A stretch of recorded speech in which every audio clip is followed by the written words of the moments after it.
to make a patch pocket, you can make the pocket whatever size you'd like. But if you would like to make your lives a little bit easier, you can use one of the class pocket stencils. So I'm going to lay this stencil in the corner of my fabric, and I only need a single layer of this fabric, so I've laid it out flat. I've pressed it before. This is actually a fabric square that I purchased from the store, so it's extremely straight already, so it saves a little bit of work, and it's a good choice to use a fabric square if you want to do a contrasting pocket. So when we use a stencil like this, the easiest thing to do is just to hold your hand on the stencil, or have a friend hold it for you, and then ensure it doesn't move, and carefully trace it with a marking pencil. I've seen students try to cut the stencil while holding it without marking it first, and it ends up not being accurate. So now I'm going to cut out my pocket stencil by following my lines. Again, I'm cutting with the fabric in front of me. I'm cutting away from myself so that I'm efficient and accurate. And you can make your pockets whatever size and shape you'd like. I'm going to do a patch pocket. So here I have my patch pocket and bag pieces ready to sew. Keep in mind the pocket is going to get smaller as we sew it. Okay, so I'm going to make a patch pocket. And the first step says to go ahead and turn the top edge of the pocket towards the wrong side 1/4 inch. So using my seam gauge, I'm going to mark a 1/4 inch and get it started with my iron, and then just work my way along. 1/4 inch is not much, and I'm going to press it under all the way across. So that's 1/4. The next step, after I've pressed it 1/4 under towards the raw edge, says to do this again by pressing under 1/4 inch on top of itself, so a double fold. So I'm going to use my seam gauge to get started, just a little spot, and then work my way along. And it kind of wants to roll naturally since it's already been rolled once, so that makes it a little bit easier. But still, it's very important that you're accurate and take your time on this. It's going to make the next steps much easier, and it will make your pocket square and straight and even. The next step with my patch pocket, now that I've pressed it under 1/4 inch 2 times, is to edge stitch along the fold.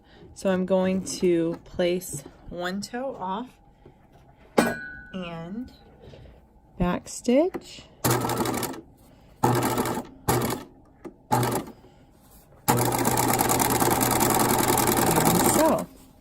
Now I'm using a contrasting color thread, which is fine, but if you want your stitches to blend in more and to hide any potential errors, you can use a matching thread.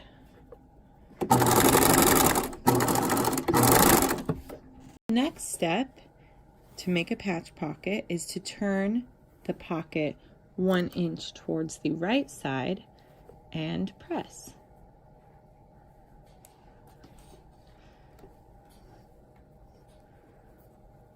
So I'm going to work along my edge, making sure that I'm pressing the entire front of the pocket 1 inch.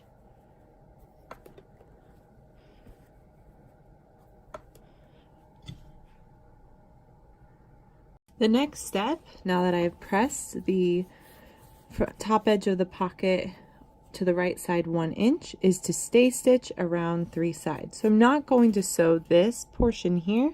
I'm going to sew around the 3 edges of the pocket, the side, the bottom, and the other side.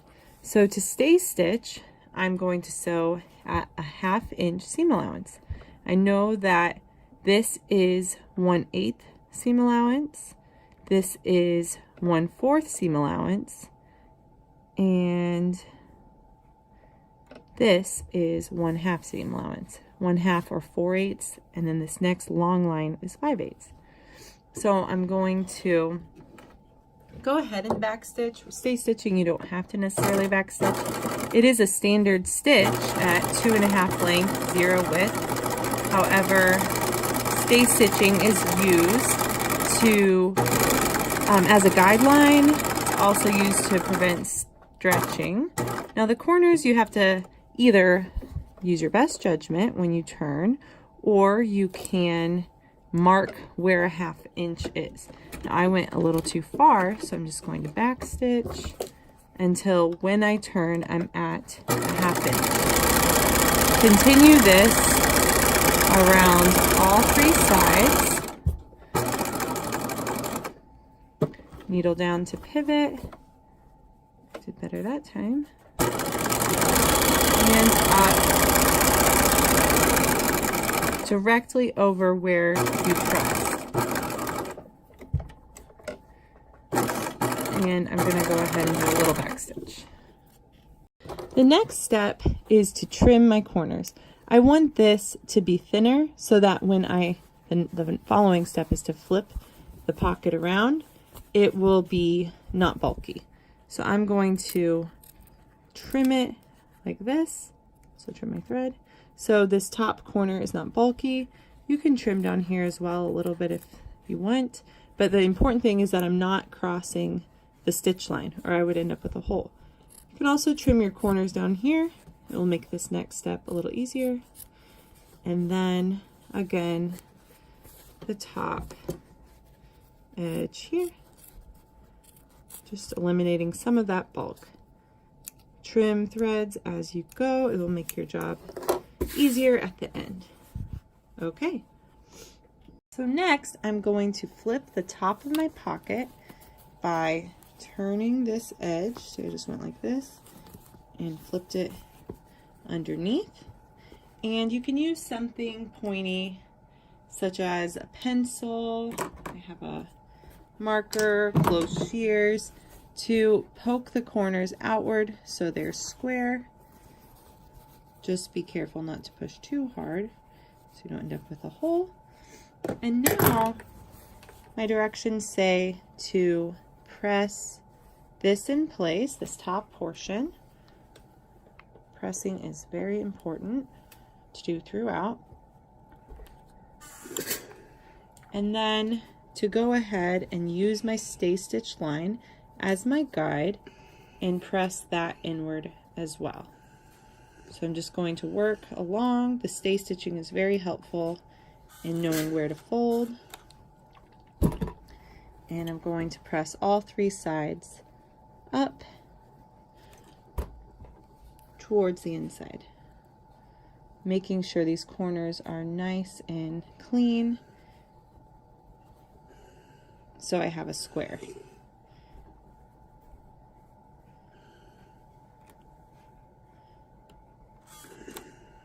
So now I've pressed all 3 sides under and the top as well, making sure my corners are crisp and pointed. And that is my patch pocket. The next step will be to apply it to our bag. So now I'm going to center and pin my patch pocket onto my tote bag. So to do this, you can roughly place the pocket wherever you'd like. We've already finished the top casing, so really, as long as you allow room for your seam allowances on the side and bottom, you will be fine. You want to make sure you place it on the outside of the bag. The inside's going to have this turned under edge, so I know I'm on the outside because it's smooth. Once you've roughly placed it, you start measuring from the corners. So here I see that I'm at about 2 5/8 at this top corner, and over here I'm at 2 5/8.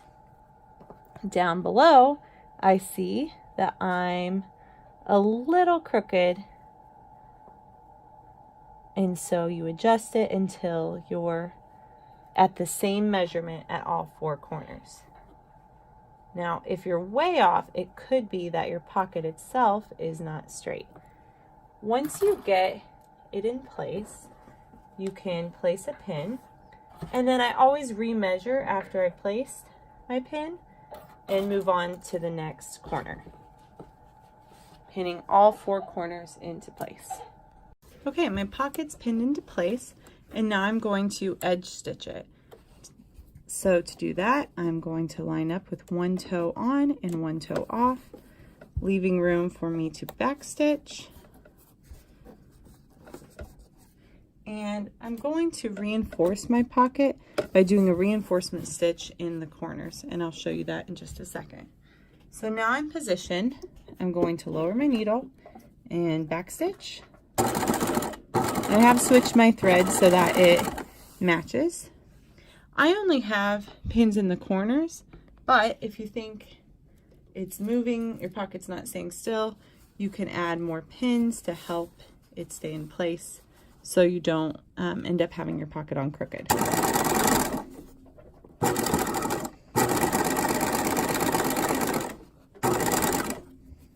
So again, I'm using an edge stitch. My length is at 2.5. 1 toe is on, or 1 toe is sticking off the edge, so I'm at an 1/8 inch seam allowance. When I get to the corners, I'm going to change my length for a reinforcement stitch to about 1.5. And this is just going to give the corners a little extra to help them be strong in case you're holding something in the pocket that's heavy. The stitch can also be used on other types of pockets, as well as like crotches of pants, as well as sleeves of shirts. It helps things have a little extra strength. So now I've gotten around the corner. I'm going to change my length back to a 2.5 for a standard stitch and continue sewing. I'm going to do this all the way around. I decided I think I want 1 more pin to make it still. I would do this before you begin. Do a pin in each corner. You just don't want your pocket to move on you. Each corner and then each middle section as well.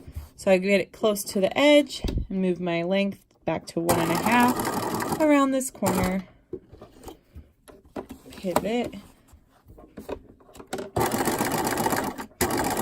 And then I'll go back to a 2.5.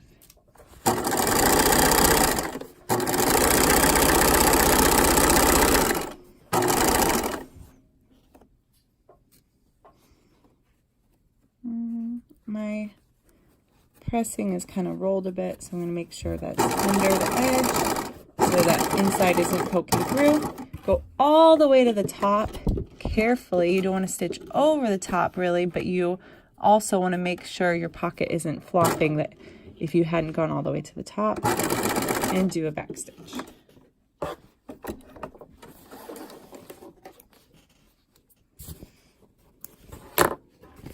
So now you can see I've applied my patch pocket.